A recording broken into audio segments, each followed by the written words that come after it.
On behalf of all of us at the Trinity Forum, welcome to today's online conversation with John Mark Comer on Practicing the Way.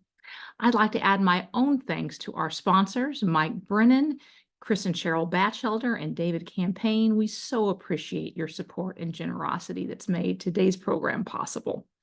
And we're delighted that so many of you are joining us today. I believe we have over 1,700 registrants and would like to send a special welcome out to our nearly 400 first-time registrants, as well as our over 200 international registrants from at least 35 different countries that we know of, ranging from Albania and Australia to Singapore and South Africa. So thanks and welcome from across the miles and time zones.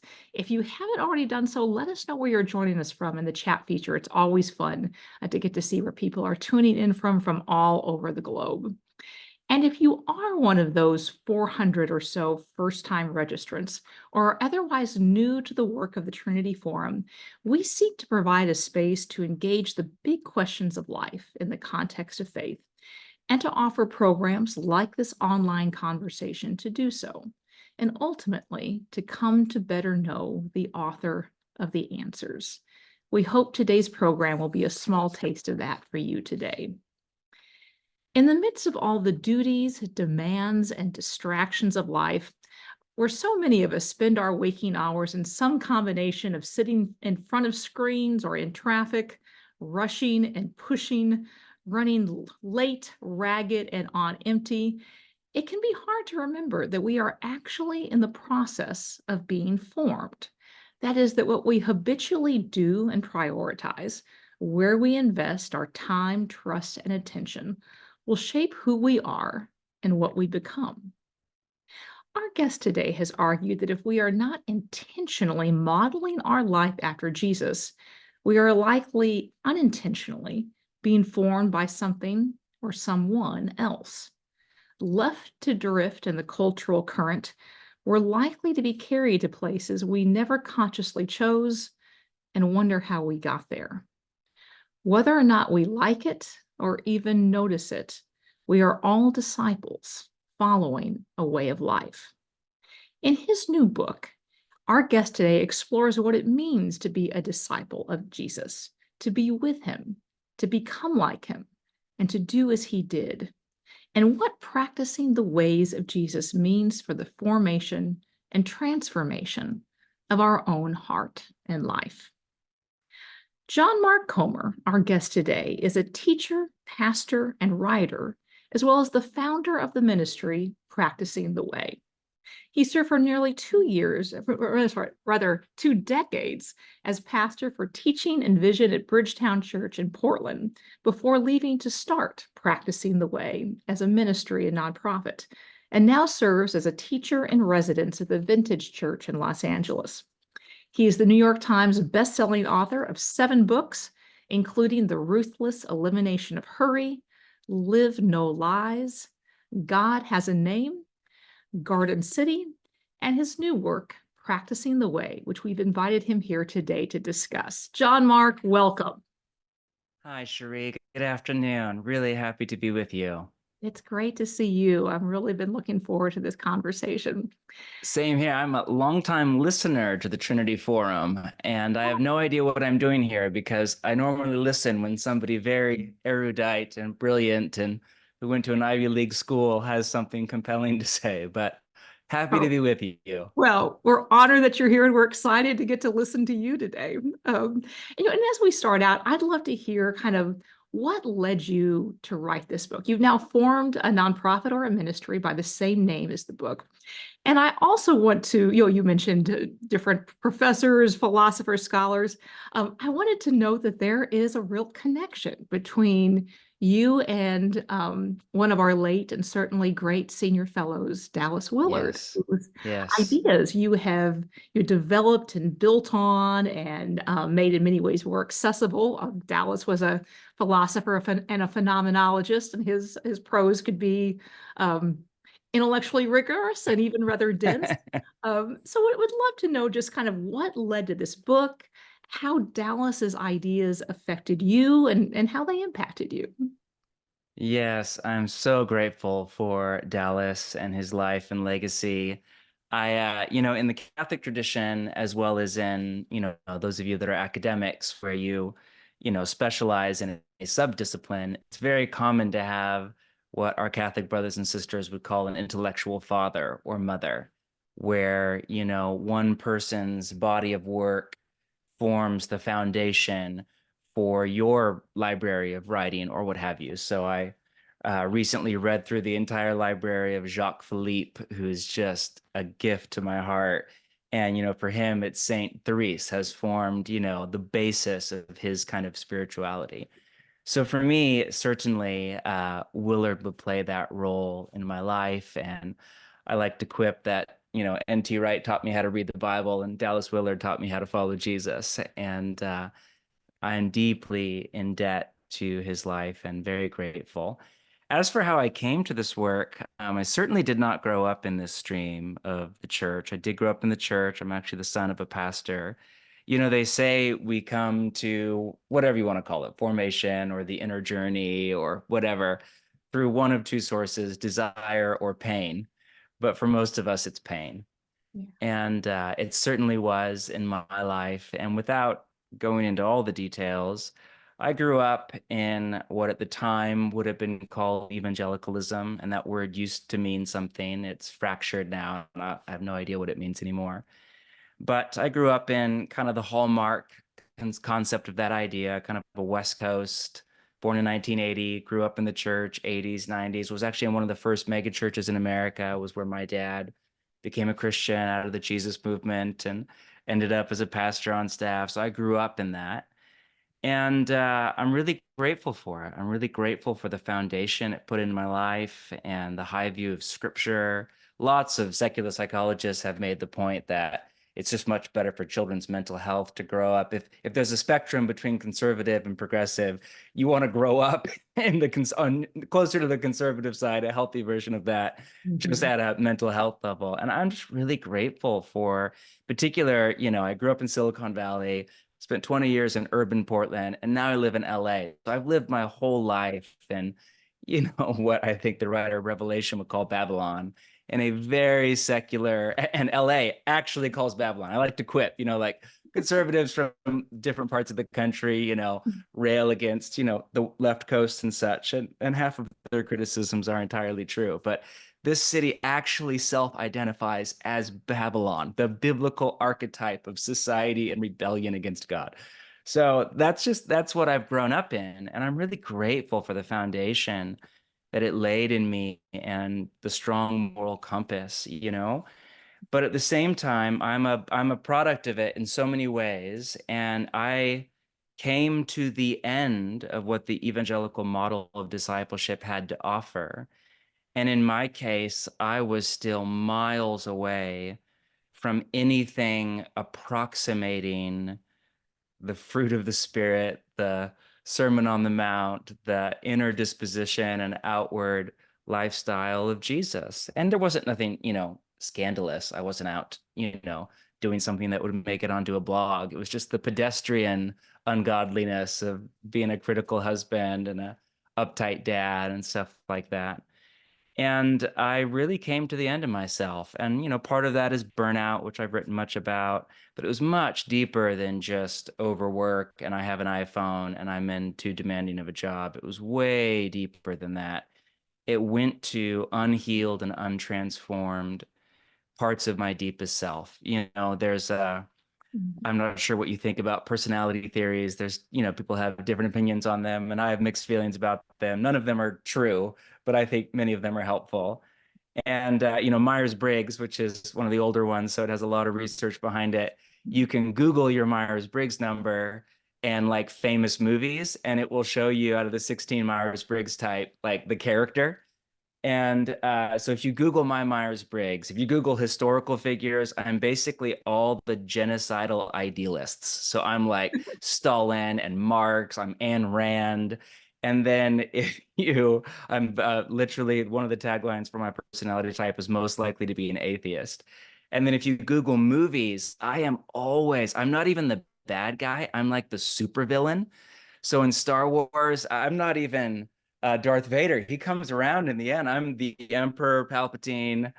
In Harry Potter, I'm he who must not be named. You know, in Breaking Bad, I'm whatever his name is. So my point is, I am not by disposition. They say half of your, emotional disposition is genetic. I did not win the genetic lottery. I am by disposition grumpy and anxious and cantankerous and critical and perfectionistic. My wife, who is so lovely and is a deeply godly soul, kind of a desert mother in the city, but I think if she was an absolute pagan, she'd be like a really sweet bohemian who just was really kind. And, I just think she's so kind and joyful by disposition. I am not. And so, I have to ask, is this an INTJ Myers-Briggs, or is oh, this? see, you must be friends or ex-friends with an INTJ or something. Yes, you read my mail. Exactly it. Lord, thank God we're the least common of all the types. So, all of that to say, yeah, I reached a crisis point, and the evangelical model of go to church more and study the Bible more, both things I am very grateful for and still do, continue to do, and always will. It just was not working on the deeper stuff. And that's when I discovered the writings of Dallas Willard and did not remotely understand it the first time through. I think it was, I had a chance to have dinner many years ago. I doubt he would even remember it, with Gary Hougen of IJM. And I'd never heard of, it was Divine Conspiracy at the time. This would have been the early 2000s. I was not familiar with the book. And he said it was the most influential book he's ever read. And I, went and read it and could barely get my head around it. But he was saying something there that I had never heard before. And it took a few reads, and then through that began to work through all of his corpus. And then, Willard was kind of my gateway drug. And I need to say, since I'm from LA, I mean that metaphorically, to the whole world of spiritual formation and much of the social sciences. And so that's kind of how I came to this work. Yeah, so your book is on discipleship. And so of Yes. course, I want to ask you about what that actually means. But I Yes. also, kind of along those lines, wanted to ask you about a fairly provocative claim that you make, which is you distinguish between just being a Christian and being a disciple. You mentioned, of course, that the New Testament, or I think the New Testament mentions the word Christian maybe 3 times and disciple like close to 300. But you also have cited, I think it was Barna, about how few Christians would actually, after taking, the tests, the polls, would kind of identify as resilient disciples. And you argued that actually for modern evangelicalism, that is a feature and not a bug. So I wanted to ask you, what Mm. exactly is discipleship, and why is it that you believe that modern evangelicalism doesn't actually encourage it in many ways? Oh goodness, I have so many thoughts, so much we could talk about here. So I will attempt to discipline myself. Um, Yeah, I mean, Jesus would often speak in binaries. Mhm. He who saves his life will lose it. He who loses his life for my sake and the gospel will save it.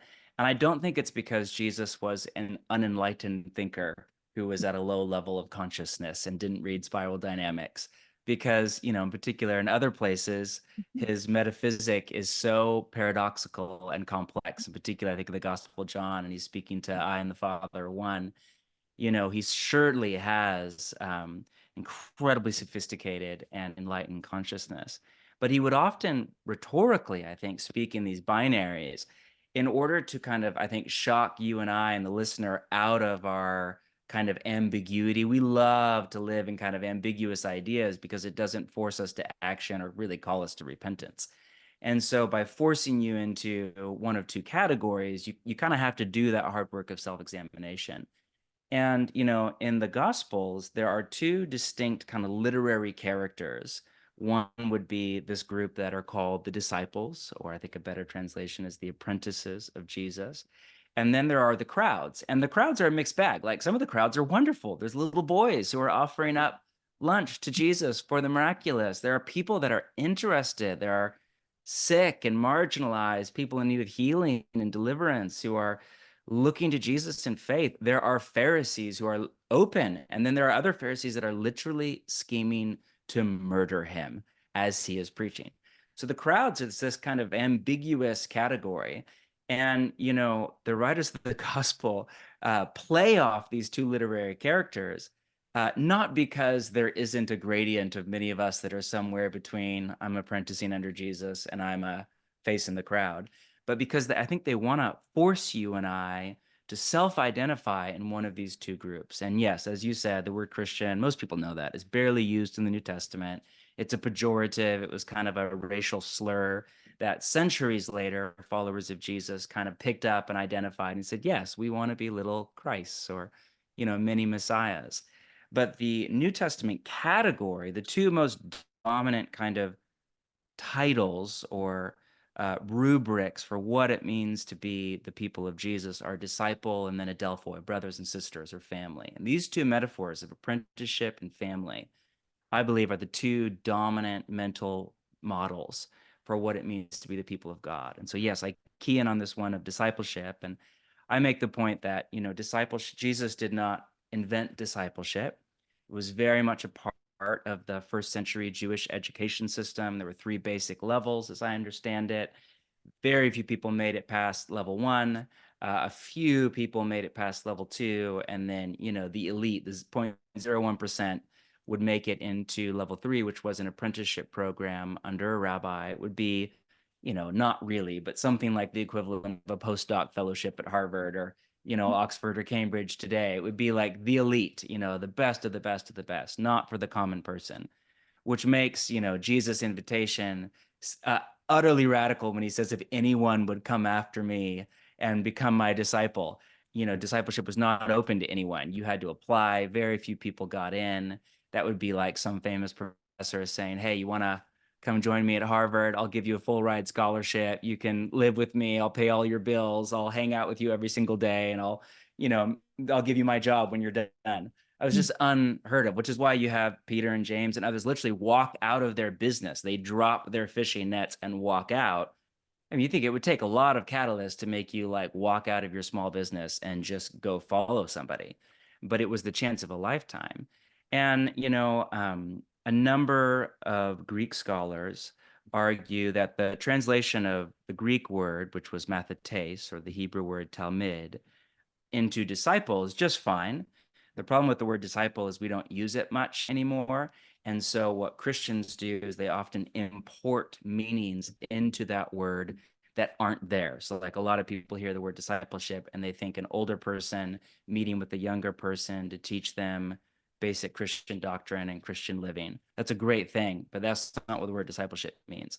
Or they think of leadership development and they confuse Jesus' work with the 12 apostles with discipleship. I think discipleship is when you take, 3 or 4, 12 people and you're a leader and you're going to train up leaders after you. And I just think those are both wonderful things, but I don't think that is what the word actually means.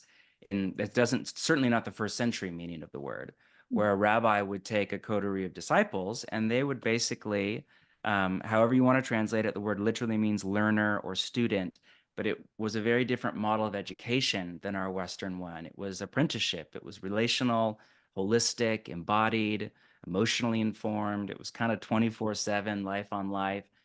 And a mathetes or a talmid would apprentice under this rabbi. And so my attempt to summarize first century discipleship and then apply it to 21st century apprenticeship to Jesus is to claim that to be an apprentice of Jesus is to organize your life around three basic goals. And these were the three goals of any apprentice in the ancient world. The first one was to be with your rabbi, which in this case for us is Jesus, but you would literally follow him. That wasn't a metaphor. You would follow him. You would be with him 24/7 and eat next to him and spend hours and days with him and just live in his presence and be around him. Your next goal was to become like him. And this was, long before radical individualism and Robert Bellah in the West. And, your goal was to be formed, to become like this person. You wanted to imitate him and copy everything about him. And then third, your goal was to do what he did, just like any apprenticeship program. If you're a plumber or an electrician or an adjunct professor, your goal is to do what your master does, as good or better. And so, most rabbis were bivocational. Very few made a living from it. But your goal, whatever your job was to one day become a rabbi yourself. And so you're training to do the kinds of things that Jesus said and did. And so that's the kind of apprenticeship model that I think is on the pages of the New Testament that I think has been lost in the Western Protestant kind of stream of the church. And so, yeah, I will stop talking for now. And then, we get into the difference between that and the evangelical model of discipleship. And I think that's where we run into some of the problem that you're naming of the wide swath of untransformed Christians. And listen, all of us are in progress. I don't mean that in a judgment way. But yes, I found a few studies that, for all the talk about America being so post-Christian, like 67% of America still identifies as Christian. I can't fathom that living in LA or Portland, where if you meet another Christian, it's like meeting a unicorn on the street, Mhm. It's like I'm from one of those places where people hear you're from one of those cities and like, oh, do you know? And they like name another Christian, thinking, oh, you must know each other, like this giant city. But there's truth in that. Mhm. And I can't fathom that, but I know that is true nationally. But then this is really tricky to measure. And so who knows about the accuracy? But let's say it's even ballpark. A number of independent surveys put the number of people that are actually following Jesus in any meaningful way. And that's not like the next Mother Teresa or Dorothy Day or Francis Chan. That's just like, what John Stott called a basic Christian at around 4%. And Mhm. that gap between the 67 and let's just call it 4, that I think that's where much of the ache is right now. Well, there is so much we could dig into in terms of, what discipleship means, what it looks like to be like Jesus and grow like him. But I also want to ask you about something that you said, which is uh, sobering. It's certainly bad news for the home team, and you've written about this elsewhere too, which is the destructive power of hurry. And you said there is no way to follow Jesus without unhurrying your life. What is it about rush and hurry that's so destructive to the way of discipleship? How I would think about that is it seems to me that the telos of the spiritual journey in the Christian way is becoming a person of love through deepening union with the Father and the Son and the Holy Spirit. Love is defined by Jesus, not as defined by our culture, which uses that word a lot and means very different things. But it's the two greatest commandments: love the Lord your God with all your heart, your soul, mind, and strength, and love your neighbor as yourself, that Jesus put at the center of apprenticeship to him. And he was not the first really to do so. I mean, that's arguably the running theme of God through the library of Scripture. And I have come to believe that hurry and love are somewhat incompatible. And I don't think you need a rigorous biblical argument for that. I think you can just, if you're a dad like me, and we don't travel much as a family because it's quite expensive, but think of times when we, have to go to the airport. We are actually flying somewhere this summer on vacation. I'm already dreading that airport trip because trying to get a family with, Mhm. multiple people with ADHD and out the door on time to LAX of all nightmare places, inevitably you end up in a state of hurry. And what comes out of me in those moments, and that's a extreme example, but what comes out is not the fruit of the spirit. It's not love and joy and peace and patience and kindness and gentleness and goodness. It is agitation and anger and shaming to move kids and fear and stress Mhm. and curtness.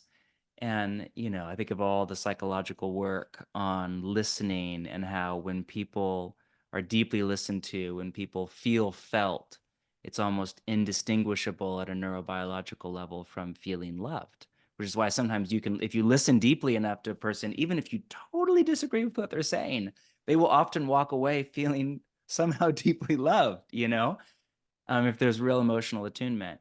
Mhm. And so, yes, I think that hurry is incompatible with love. Kusuke Koyama, the Japanese theologian, wrote that beautiful little collection of essays that he titled 3 Mile an Hour God. And I had to Google that, and I didn't, but apparently 3 miles per hour is the median speed of walking. And he just says this beautiful essay and meditation on how God is love and therefore God is slow, and that love has a speed that is unhurried, that is slow, that is patient. I mean, in 1 Corinthians 13, the first descriptor in Paul's poetic, description of love is patient. And I think it is very valid to translate that love is unhurried, and love is not in a rush. And so I am very far from the level of love that I want to live in regularly. But the moments when I tip over into something approximating the love of the Trinity flowing through me, I am almost always deeply calm and unhurried and present to the moment and the person in front of me. And that's really hard to do. If you live in a city, if you have a demanding career, if you have a phone, if you're involved in the chaos, and if there's, the country's a bit of a political quagmire at best, it turns out that that is a really nice idea that is almost impossible to live. And so, yeah, so I wrote this book based on a line from Dallas Willard, not original to me in the least bit, called The Ruthless Elimination of Hurry. That is kind of a Christian self. It's basically an invitation to spiritual formation, masquerading as a Christian self-help book. Because all people, serious disciple of Jesus or militant atheist, I think hurry is part of the pain point of our modern culture. So I think there's a universal ache and a growing sense that the frenetic pace of Western life it's not the good life. There's a growing number of people who, not for religious reasons, not because they want to become people of love necessarily, are dropping out in increasing ways of the kind of Western life script and finding new alternative definitions of success. And I think we should be leading and not following as apprentices of Jesus. Yeah, that is fascinating. I'd love for you to comment on that a little bit because I think at one point you say in your book that the future of Christianity is mysticism. I would love to hear you talk a little bit more about that. But I also wanted to ask, just in listening to you talk about hurry, the contrast between hurry and the practice of contemplation or beholding that you Hmm. discuss in your book.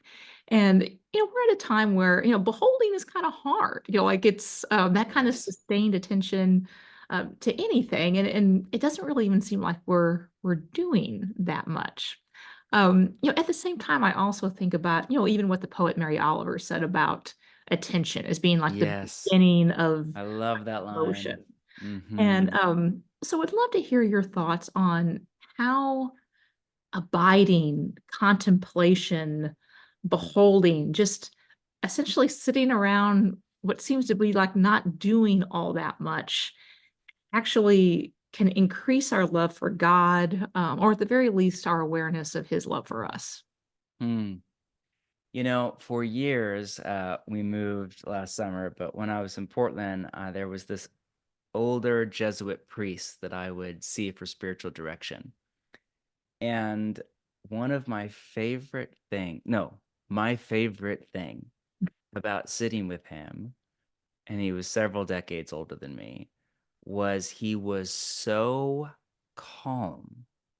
And I'm a highly anxious person.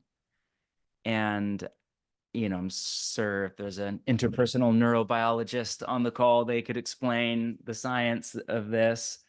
But it's like he would set the atmosphere in the room. And just sitting with him for an hour and looking at him and listening to him and him listening to me, I would feel my entire nervous system calm down. I would feel peace kind of begin to well up from the inside of my soul. And I would walk out, not fixed, and normally with nothing in my life changed, but with a profoundly different inner sense of equilibrium and, what ancient Christians called serenity. And that's just an elderly Jesus lover how much more so with Jesus himself? And it comes as no surprise to me that Jesus put abiding Mhm. at the center. I mean, arguably, Jesus' most in depth teaching on what we would call spiritual formation, on the process of how we actually become people of love, is in John chapter 15. And it's a agrarian word picture of a vine and a branch. And the command, the repeated command, 10 times, there's this verb, meno, abide, remain, make your home in, come to peace, and however you want to translate it in me. And so this is the center of Jesus' rubric of spiritual formation. And one kind of practice of abiding is, the practice of contemplation. And that word means different things to different people at different times in church history. So I'm going to just use that in the broad, any like technical academic Catholics on the call, I'm sorry.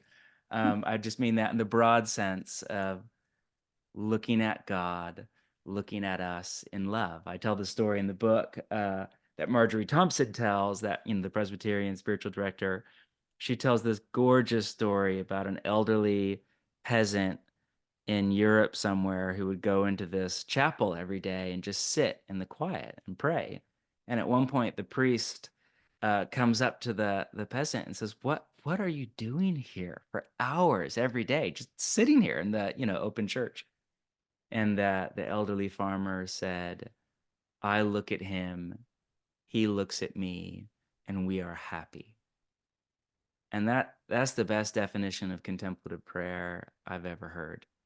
Um, and I don't think you can simplify something as complex as the change process. How do we change? How do we grow? How do we mature? How do we become like Jesus? I'm very much for that question and an attempt at an answer, and I'm resistant to anything dogmatic or formulaic because the human soul is so beautifully literary and complex. But Mhm. I think if you backed me into a corner and said you have to like simplify it down, I think I would say something about we look at him looking at us in love.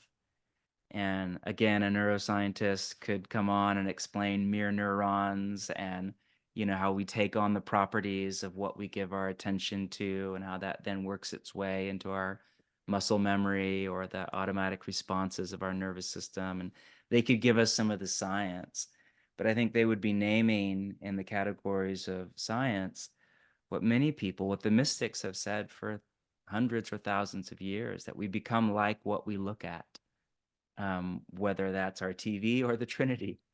And so it's more complex than this, but I think if there's a yellow line down the road, the pathway to becoming like Jesus and becoming people of love, I think it begins with slowing our life down and moving into forms of prayer that are a little bit more closer to resting than working. Is very much a place for both, 100%, don't mishear me, where we spend time in the quiet and even together looking at the Trinity, looking at us in love.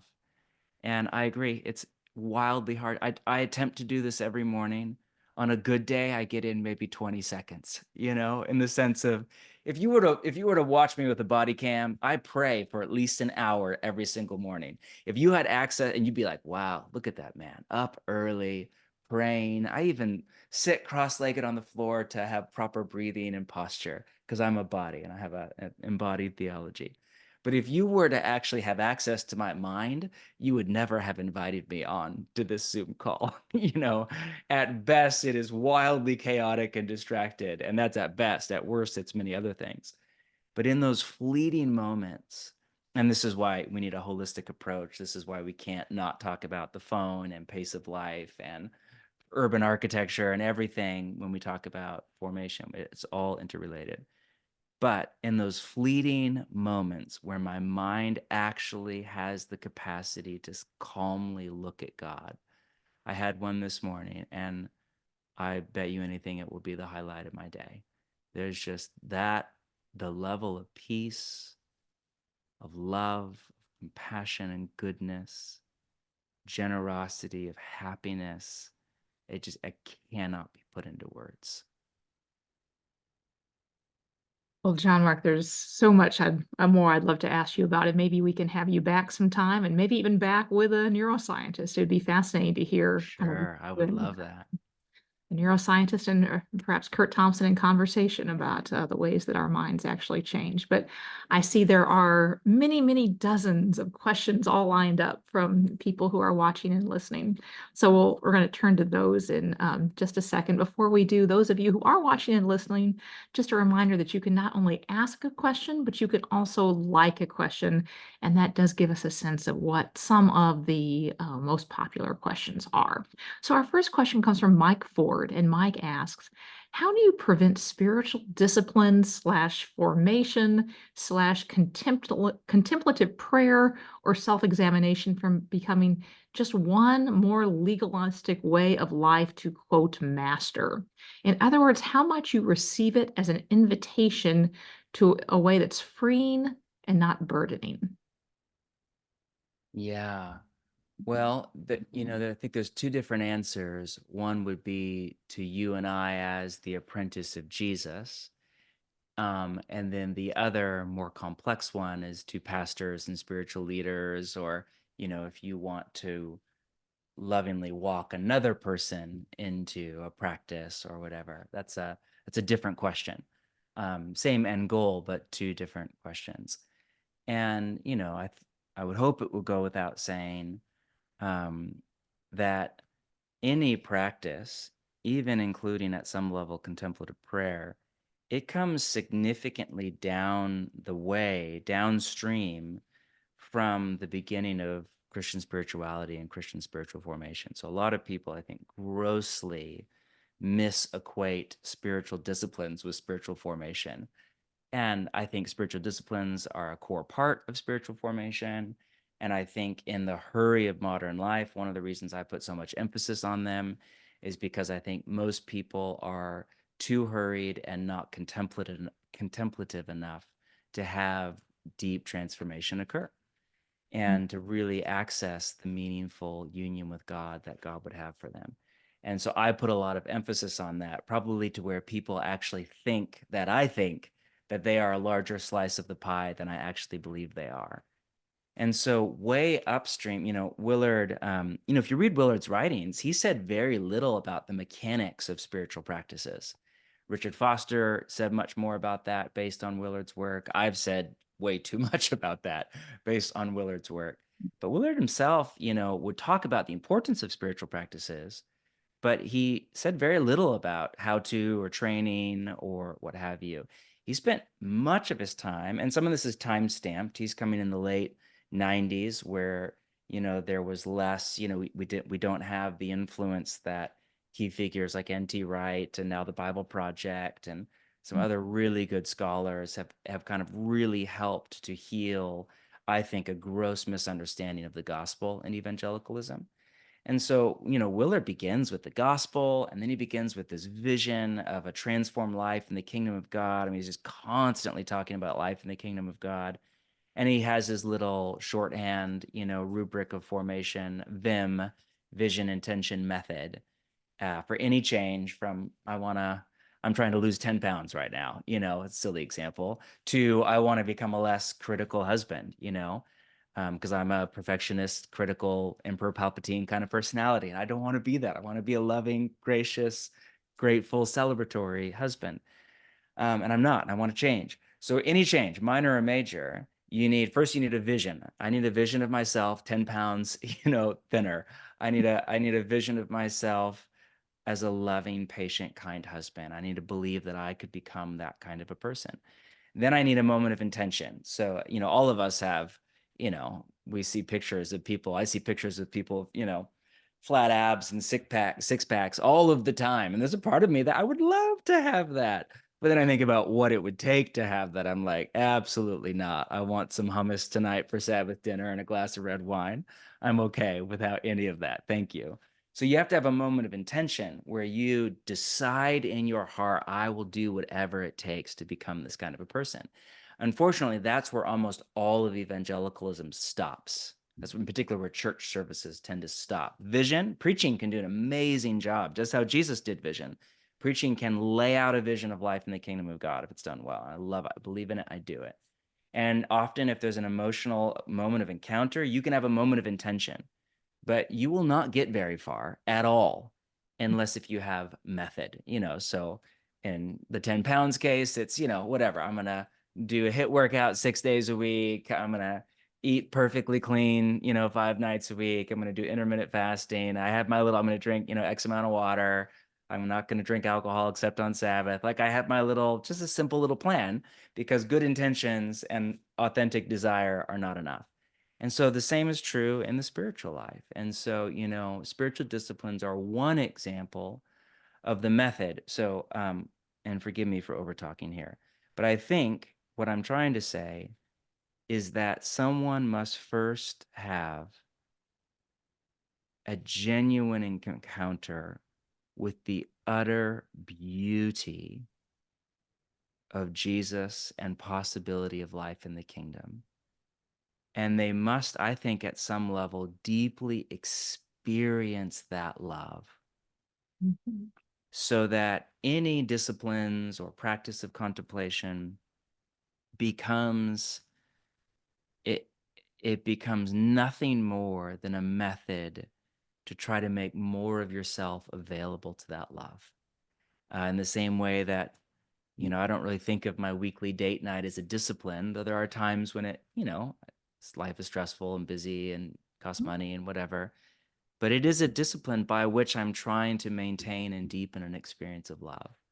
That's a very human analogy, but contemplative prayer, any practice, you're just trying to open yourself deeper to love. And so I think I would agree the two great dangers, and some of this is generational. I think for this is an oversimplification, but for the older generation or from people from more conservative Christian parts of the culture that, again, I have not really been around, legalism, in the sense of like a broken motivational structure, a feeling that a lack of a sense of the love and compassion of God for you, and a feeling that are you earning God's love through this practice? Huge danger, like ditch on the side of the road.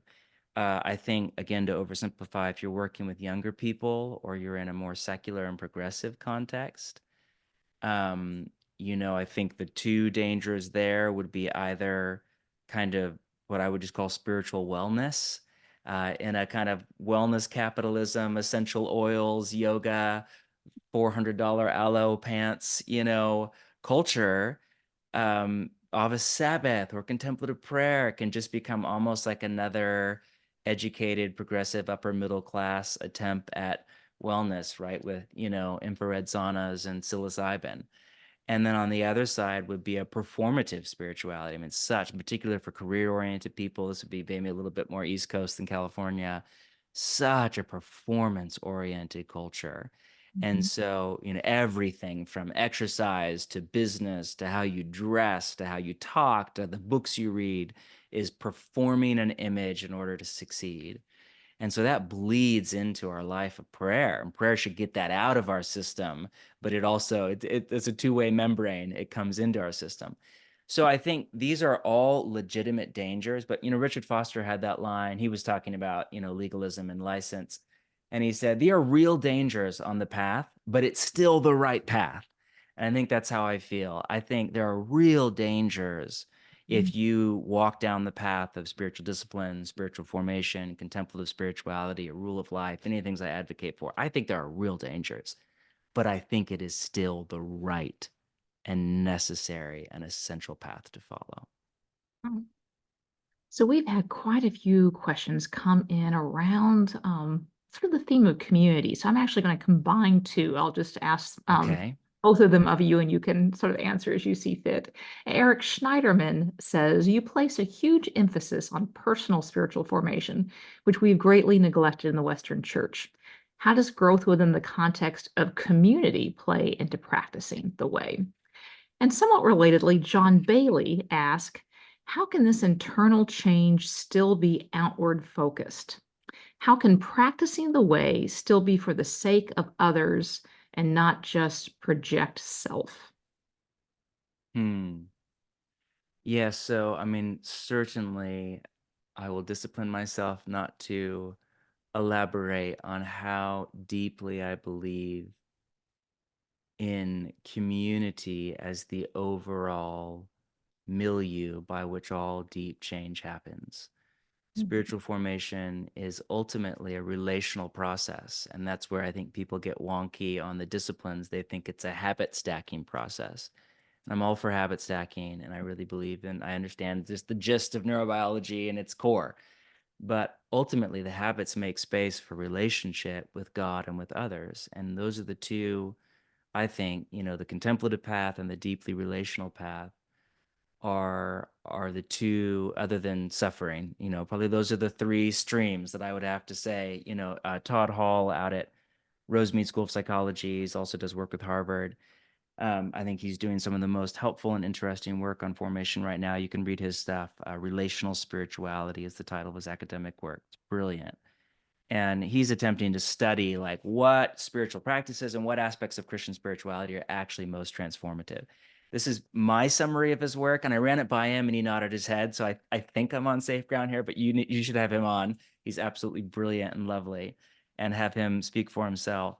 But my interpretation is he would say that the data of empirical studies on spiritual life would say that, whatever you want to call it, the category of contemplative practice, deep long-term relationships, and suffering are the three most transformative aspects of Christian spirituality. Those three pathways have the deepest impact on our growth into people of Christ-like love.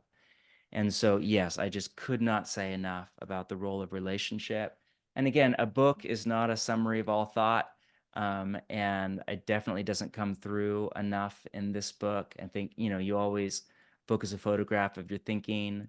And I think even in the year following the rough draft that I turned in, my conviction around community, which is already really deep, went nothing but deeper. And so if I could rewrite that book, I would probably, there was a whole section in there on community that got cut because we really wanted to keep the book pretty short. And in hindsight, I think I'd rather have the book be a tad longer and have a few chapters on community. I think it's really important because of the change in church size. I don't want to get critiquey, but churches are so much larger now than they used to be. Not for all people, but for most. The great resorting, 1970, there were only 10 churches over 10,000 people in the US. I grew up in one of them, and now there are upwards of 2,000. So it's kind of like the Robert Putnam-ine, the great resorting of the church, of now the majority of Christians are in the minority of churches. And listen, there's good things that large churches bring to the table, but they simply do not, in their Sunday gatherings, even come close to approximating community in the sense of where deep change happens. And so that has to now be taken on intentionally, often by individuals, because the church structures aren't strong enough in that area. Not always, sometimes they are. So yes, I just could not agree more. And how it keeps from becoming Project Self, goodness, now we're starting to ask heart questions and motivational questions. And I know that in my own life, it quickly, anytime I start to gravitate toward Project Self, and that would be very much in my personality structure and matrix, I'm quickly disabused of that notion because I feel the irony of spiritual formation is the more of a premium you place on growth and change, the more acutely aware you become of how utterly powerless you are to change yourself, and of how, I am not from the Reformed tradition. Many of my ideas would be in tension with the Reformed tradition. But ironically, the older I get, as much as I believe in the potential for human change, the more I find myself sounding like a Calvinist. Just Lord have mercy, Lord have mercy, Lord have mercy. It's like they're onto something. They're onto something in how they approach the mercy of God and the atonement of Christ. And I think the two things for me that keep me from devolving to Project Self, one is the vision and teachings of Jesus and the constant call of him to death to self. And so that's where I am not a progressive. I hold to the teachings of Jesus, and I want him to create the boundaries and the telos, which for me is love as defined by Christ. It's not happiness, it's not wellness, it's not I'm not stressed out, It's not I'm living my best life now. It's Jesus and the telos set by him. And the other thing that keeps me from Project Self is my utter inability to transform myself into a person of love. My daily failure that throws me at grace and causes me to realize that all practices, all prayer, all Christian friendships ultimately are just ways. Jacques Philippe would say the primary question of discipleship to Jesus, this is my paraphrase, is how do I make deeper and deeper layers of myself available to grace? And I am more aware of my need for grace now than I have ever been. John Mark, there's so many questions left, but our time is running out. We will have to have you back at some point. And in just a moment, I'd love to ask you for the last word. But before we do that, just a few things to share with those of you who are watching. First, immediately after we conclude, we'll be sending around an online feedback form. We'd love to have your thoughts and feedback. We read every one of these. We try to take your suggestions into account and make these an ever more valuable resource. And as a special thank you or token of appreciation, with your feedback form, we will send you a coupon for a free Trinity Forum reading download of your choice. There's actually quite a few Trinity Forum readings that are related to our conversation today. And a few that we would particularly recommend would be Augustine's Confessions with an introduction by James K.A. Smith, Bright Evening Star, A Practical View of Real Christianity by William Wilberforce, Simone Weil's Wrestling with God, Pilgrim's Progress, Annie Dillard's Pilgrim at Tinker Creek, and Anselm's Why God Became Man. In addition, tomorrow, right around noon or so, we'll be sending around an email with a very lightly edited video link to today's online conversation, as well as a list of other readings, resources, things to kind of employ if you want to go deeper into the topic. So hope that you will check that out and share this conversation with others. Start a community discussion. In addition, we'd love to invite all of you who are watching to join the Trinity Forum Society, which is the community of people who are banded together to promote Trinity Forum's mission of cultivating, curating, and disseminating the best of Christian thought for the common good. There's a number of advantages to being a community member as well, including a subscription to our quarterly readings, a subscription to our daily What We're Reading list of curated reading recommendations, and as a special incentive with your new membership or gift of $100 or more, we will send you a signed copy of John Mark Comer's new book, Practicing the Way. So we would love to welcome you into the Trinity Forum Society and hope you will avail yourself of that of that invitation. In addition, if you would like to sponsor a future online conversation, we would love to hear from you and just either shoot us an email or indicate such in the online feedback form. Our next event coming up is on May 17th. We will be hosting Walter Kim from the National Association of Evangelicals and Adam Taylor from Sojourners on civic discipleship. And the next couple months, we'll be featuring a bunch of fantastic guests, including Amy Lowe, Elizabeth Oldfield, Mia Chung, David Bailey, and more. Finally, for our viewers who are in or near the Nashville area, we will actually be there in person this coming week on May 8th for an in-person evening conversation with senior fellow and former online conversation guest, John Inazu. So please come and join us for that. There'll be more information on our website in the chat feature for that as well. Finally, as promised, John Mark, the last word is yours. Well, in traditional fashion, I'm going to quote somebody else for my last word. But the thought that came to mind was this prayer that I found many years ago and rediscovered just last week. And I've been praying it the last few days. So I thought I would share. This is a lovely prayer from Brenan Manning. You're welcome to just take a few deep breaths if you want. Close your eyes if it's helpful to focus. And let me pray this and pray along with me.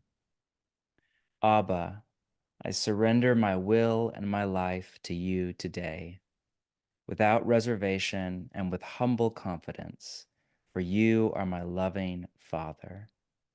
Set me free from self-consciousness, from anxiety about tomorrow, and from the tyranny of the approval and disapproval of others, that I may find joy and delight simply and solely in pleasing you. May my inner freedom be a compelling sign of your presence, your peace, your power, and your love. Let your plan for my life and the lives of all your children gracefully unfold one day at a time. I love you with all my heart, and I place all my confidence in you, for you are my Abba. Thank you, John Mark. Thank you to all of you for joining us. Have a great weekend.